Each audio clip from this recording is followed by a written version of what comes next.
Pérou News aujourd'hui, tout ce que vous devez savoir sur le Pérou. Le Pérou dit, historique.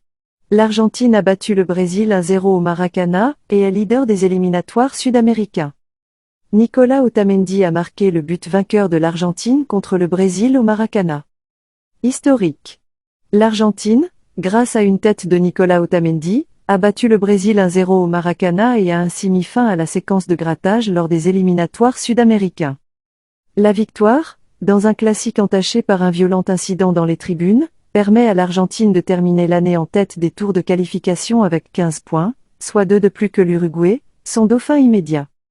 La défaite humiliante dans le stade mythique de Rio, en revanche, a fait chuter le Brésil à la 6e place du classement, la dernière place qui garantit une place pour la Coupe du Monde, et a laissé sur une corde raide l'entraîneur intérimaire, Fernando Diniz, dont on demandait la tête, en criant au Maracanã. La stratégie de Diniz consistant à réaligner le Brésil avec 4 attaquants a encore une fois rendu la défense vulnérable et a coûté cher au Brésil. Le Brésil, qui a perdu lors de ses derniers matchs de qualification contre l'Uruguay, la Colombie et l'Argentine, n'avait plus perdu 3 matchs officiels d'affilée depuis 2001. La victoire a en revanche permis aux champions du monde d'oublier la défaite historique qu'ils ont subie à la Bombonera jeudi dernier contre l'Uruguay, la première depuis leur sacre au Qatar 2022. Le classique a commencé avec près d'une demi-heure de retard car, face à une bagarre générale dans les tribunes où se concentraient les supporters argentins et à une forte répression policière, les joueurs de l'Albiceleste ont tenté de calmer le jeu et, devant l'échec de leur tentative, ils se sont retirés vers dans les vestiaires pendant 17 minutes en attendant que la confusion soit maîtrisée.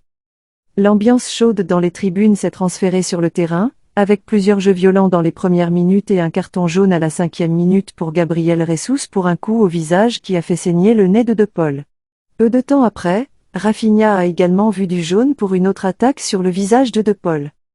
Dans un match tronqué par les fautes, le Brésil a commencé à prendre le contrôle avec des échappées de Rodrigo des deux côtés, mais il a été facilement neutralisé par une Argentine plus intéressée à ralentir le rythme du jeu avec des passes sans profondeur. Messi, avec peu de liberté et discret, a tenté de créer des jeux sur la gauche qui généraient peu de danger. Le champion du monde s'est plaint d'un certain inconfort au milieu de la première mi-temps, et a même demandé de l'attention en dehors du terrain mais est resté dans le match.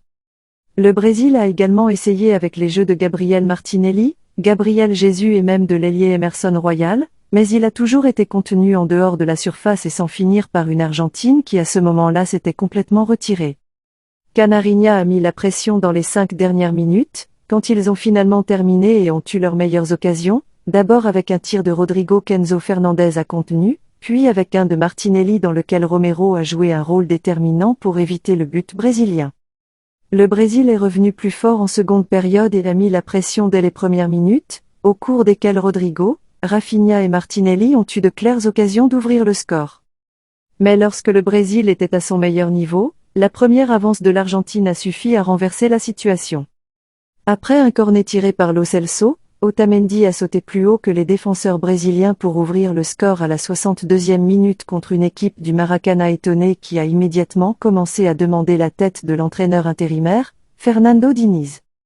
Avec un avantage partiel, l'entraîneur argentin Lionel Scaloni a renforcé sa défense et oxygéné l'attaque, même avec l'entrée de Di Maria à la place de Messi, tandis que le Brésilien tentait d'augmenter la puissance offensive avec l'entrée du jeune prometteur Hendrick et le créatif Rafael Veiga.